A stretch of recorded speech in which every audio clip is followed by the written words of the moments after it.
चारों तरफ सिर्फ पटाखों की आवाज और दिवाली की रौनक। लेकिन इसी चमक के बीच एक साया धीरे धीरे अनु की तरफ बढ़ रहा है। वो कोई और नहीं, जालंधर है। वो हंसते हुए कहता है, आर्यवर्धन ने सोचा था वो मुझे मात देगा। अब देखता हूँ उसकी दुनिया कैसे बिखरती है।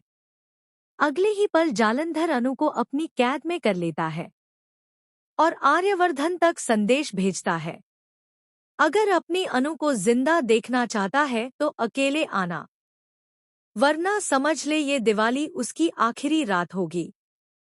आर्यवर्धन के हाथ कांप जाते हैं, लेकिन उसकी आंखों में अब सिर्फ एक ही बात है, अनु मेरी कमजोरी नहीं, मेरी ताकत है।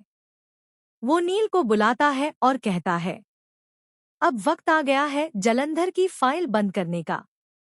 रात के अंधेरे में दोनों निकल पड़ते हैं, एक तरफ चतुराई, दूसरी तरफ प्यार की आग। और वहीं होती है आर्य और जालंधर की आमने सामने की भिड़ंत। गोलियों की आवाजें, धमाकों का शोर, और इन सबके बीच आर्यवर्धन अनु तक पहुंचता है। वो उसकी रस्सियां खोलते हुए कहता है, मैंने कहा था ना अनु, मैं तुम्हें कभी अकेला नहीं छोड़ूंगा। अनु की आंखों से आंसू गिरते हैं और दोनों एक दूसरे को देखकर मुस्कुरा देते हैं। यही है सच्चा प्यार। लेकिन कहानी यहीं खत्म नहीं होती। अब बारी है आर्यवर्धन की, अनु के पापा शर्मा जी से शादी की बात करने की।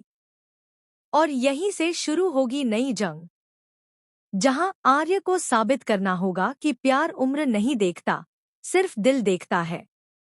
क्या शर्मा जी मान जाएंगे इस रिश्ते के लिए? क्या आर्यवर्धन को आखिरकार मिलेगी उसकी अनु हमेशा के लिए? या फिर समाज और रिश्तों की दीवारें दोनों को फिर से जुदा कर देंगी?